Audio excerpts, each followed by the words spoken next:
según la presentación. Vamos a pasar a inglés, sobre todo para poder hacer las preguntas a las personas que ya introdujeron, que son nuestros invitados el día de hoy. Si alguien tiene alguna duda, le pregunta al de al lado, a ver si pueden apoyar.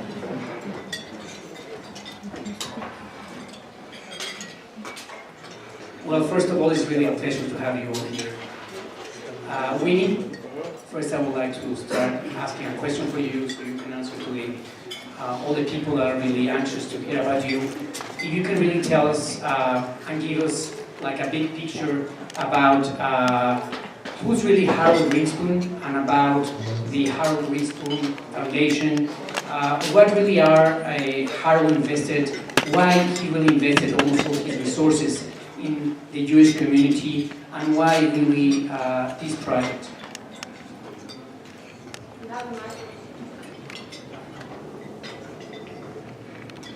I'd be happy to, but before I begin, I would just like to say thank you so much for this warm welcome. It is a joy to be here with all of you.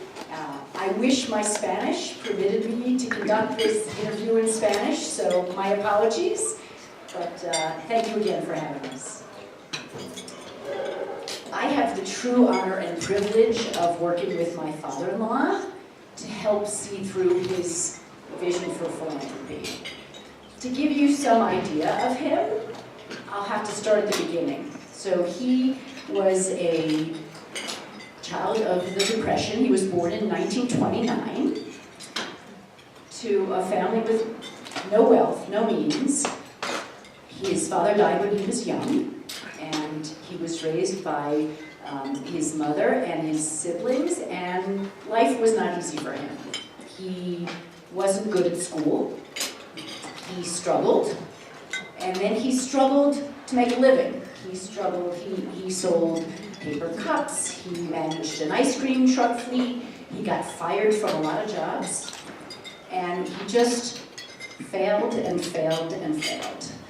And it wasn't until he was in his 30s that he borrowed some money from his mother, and he bought a rundown small apartment building, and a house really, with 2 apartments.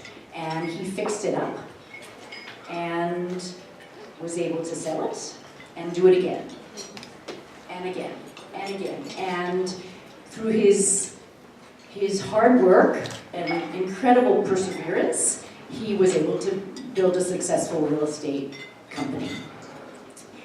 And at a certain point in his life, he suffered from tongue cancer and woke up one day and decided that he didn't want to die as a guy who just made money.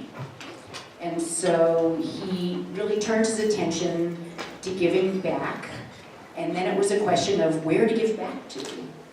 And when he sat back and reflected on what he cared about, he realized that he cared very much about the Jewish community and its future. He's not necessarily an observant man, he doesn't go to shul much, but he feels a deep connection to his Jewish roots and to the greater Jewish community. And he feels that if we are not protecting the future, we risk having it disappear from us. And so that became his focus, and Harold is a very focused person, and so all of his energies and all of his wealth has been dedicated to the Jewish community.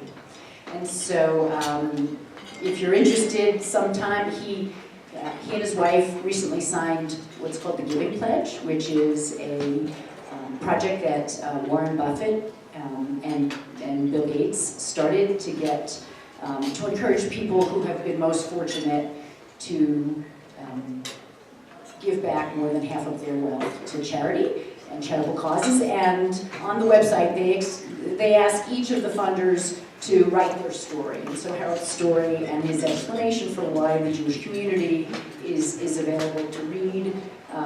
He also suffered a lot of anti-Semitism as a child. Growing up in Massachusetts in the 30s wasn't always easy for him, and so he's now at a point where nothing makes him happier than to be looking forward and figuring out what he can do to help the Jewish community remain strong and connected for years and years to come.